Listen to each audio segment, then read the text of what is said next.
Hi guys, welcome to Netgate Chemistry. So today also we are going to discuss some of the previous year questions which are being asked in the CSIR NET exams. So the first question which we are going to discuss, it says that if the concentration is increased 4 times its original value, the change in molar conductivity of the strong electrolyte is, where B is Coleridge constant. So basically we have to find out the change in molar conductivity when the concentration is changing from C to 4C, that is 4 times the initial concentration, right? So we all have studied the Debye-Huckel-Onsager equation, right? That is lambda m C equals to lambda m at infinite dilution minus B root C. This is the equation required for us to solve this typical problem. So here we all know that this lambda naught m is an intensive property, right?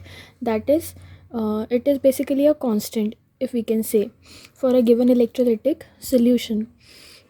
Now the concentration is changing from C to 4C.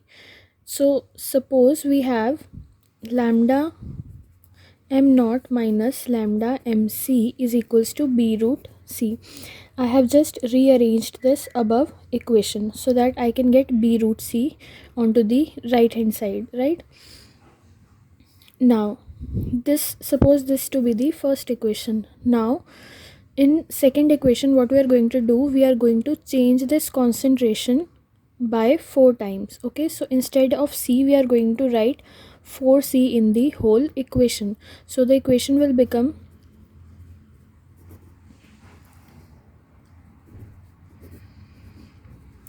change will be here, that is instead of C we are going to write root under 4C. So now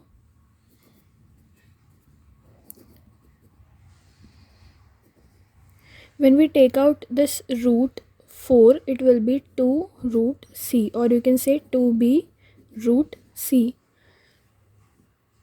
So it is evident from here is that the concentration, the change in molar conductivity, this is basically the change in molar conductivity, right? Difference between these two conductivity values, that comes out to be 2B root C. So the correct option is going to be option C. So this is so far about this question. Now with this we'll move on to the next question. So now in next question they are saying the potential in Debye-Huckel theory is proportional to. So basically we have to find out on which factor the potential is going to depend according to Debye-Huckel theory. Now if you could remember the Debye-Huckel theory, then in case of dilute solutions, the value of mean ionic activity coefficient was considered to be equal to 1.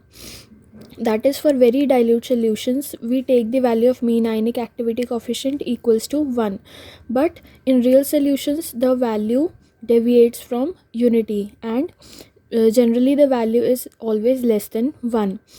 So that is expressed using Debye-Huckel limiting law, in which we relate gamma with root I, right? There is Poisson's relation related to this, which we use to derive the potential, and there we find that the potential is proportional to this value. Okay, so for this you just have to go through the derivation. There is no other option left for us. Okay, so for that you definitely have to go through the derivation, then only you will be knowing that the potential is dependent on this. Okay, so far that's it for this question.